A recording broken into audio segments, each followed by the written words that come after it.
Après ce très bon résultat de basket, il est temps de recevoir notre invité du week-end. Il s'agit de Frédéric Platini. Bonjour. Et bonjour. On a à côté de nous l'espace Léo Ferré avec même une banderole parce qu'il va se passer quelque chose d'important pour la Croix-Rouge monégasque ce samedi. C'est un peu notre événement populaire, la braderie de Monaco. Donc c'est grande braderie. Je peux expliquer un peu le concept. Oui, c'est qu'en fait on reçoit beaucoup de vêtements, beaucoup de dons à la Croix-Rouge pour des familles nécessiteuses. Mais on reçoit aussi des sacs Hermès. Alors on s'était posé la question de savoir comment est-ce qu'on pouvait recaser ces sacs Hermès. Voilà.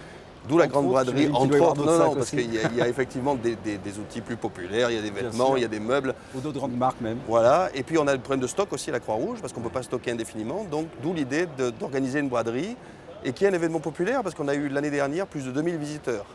Et puis c'est un peu aussi notre organisation interne qui se chamboule à ce moment-là. On a 200 bénévoles, tous les employés de la Croix-Rouge qui sont là, le conseil d'administration. Donc on est un peu tous mobilisés pour cette braderie. Voilà. C'est en famille et en même temps une grande fête populaire. C'est ce samedi, toute la journée ? Oui, c'est toute la journée, avec des événements qui vont ponctuer un peu la journée. Bon, déjà la vente, bien sûr. Il faut arriver tôt pour avoir les meilleurs, mais je sais que la queue est déjà organisée, la sécurité aussi. Il faut arriver tôt pour avoir les meilleurs objets.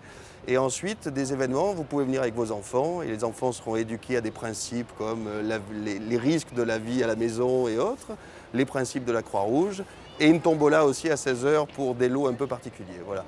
Qu'est-ce que représente cette braderie pour la Croix-Rouge monégasque ? Je pense un événement fédérateur pour notre maison. C'est le moment où on se retrouve toutes sections confondues, tous les bénévoles, tous les employés, tous les membres du conseil d'administration. On se retrouve tous ensemble pour une organisation populaire où on est au contact, je dirais, de la population monégasque, des alentours. Et voilà. Donc c'est vraiment un événement fédérateur pour nous. Nous, on est content de la faire déjà pour ça. Et le deuxième point, c'est aussi un événement qui nous ramène un peu de fonds pour financer des actions. Voilà. Bien sûr, j'imagine que c'est important parce qu'il y a deux branches au sein de la Croix-Rouge monégasque. Il y a la partie, vous allez nous l'expliquer, mais il y a la partie nationale, ce qui se passe ici à Monaco, le côté social, et puis il y a la partie aussi internationale, c'est ça ? Alors il y a beaucoup de branches à la Croix-Rouge, il y a une dizaine de sections.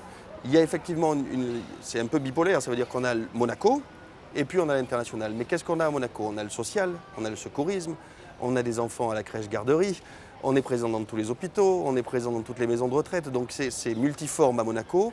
À l'international, c'est des projets spécifiques financés par la Croix-Rouge monégasque à travers la SHI, puisqu'on a une section internationale. Mais c'est aussi tout l'appui que la Croix-Rouge monégasque donne aussi bien à la fédération et au CICR quand il y a des catastrophes, pour le Népal, pour aujourd'hui l'Équateur. Donc voilà, on a cette dichotomie d'action.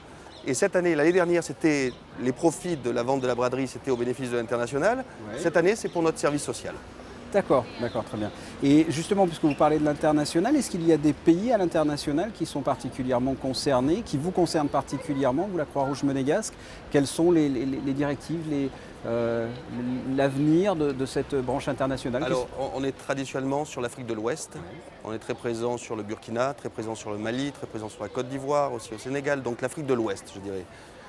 On a aujourd'hui un outil qui va être fantastique, qui va être le pavillon de Monaco, qui aujourd'hui est parti de Milan. Il reste 2017. Voilà, il ne reste plus rien à Milan.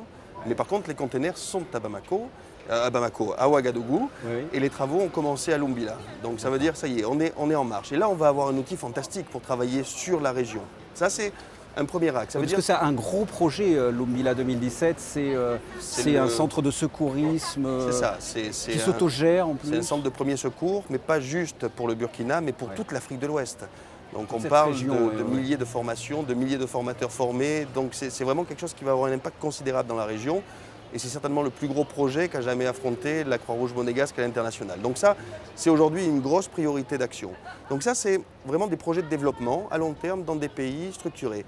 Et après, il y a toute l'urgence. Parce que vous savez que la fédération est active dans le domaine de l'urgence. Bien sûr. Quand il y a des catastrophes. Catastrophes. Le Népal l'année dernière, par exemple. Aujourd'hui, la Croix-Rouge monégasque met en œuvre un projet de reconstruction avec ses sœurs, comme la Croix-Rouge du Luxembourg ou du Liechtenstein, au Népal, grâce à la mobilité et la mobilisation des fonds qu'on a reçus sur Monaco, plus de 500 000 €. Pour le rappeler, c'est plus que l'Italie. Donc on arrive à mobiliser des fonds et après on fait des projets. D'où viennent justement tous ces financements, la braderie, le gala, la Croix-Rouge monégasque? Quels sont les financements globalement? Je dirais que notre première aide, honnêtement, c'est l'État monégasque. Ça veut dire que l'État monégasque considère la Croix-Rouge comme un auxiliaire de pouvoir public. Et donc, On les aide pour tout ce qui est secourisme, on a un service social, on a la crèche-garderie, donc déjà on a une grosse contribution de l'État monégasque chaque année. Et ensuite, sur nos actions, on a des donateurs qu'on mobilise tout au long de l'année. Et puis, il ne faut pas oublier le petit donateur. La Croix-Rouge reçoit énormément de tout petits dons, de 20 euros, 5 euros, 10 euros, des dons de vêtements. Mais tout ça mis bout à bout fait un gros donateur. Et on invite bien sûr tous les téléspectateurs à se rendre à la braderie ce samedi pour la bonne cause. On vous souhaite donc beaucoup de monde. Merci infiniment d'avoir répondu à mes questions. Ce journal est terminé. On se quitte avec la météo. À très bientôt. Au revoir.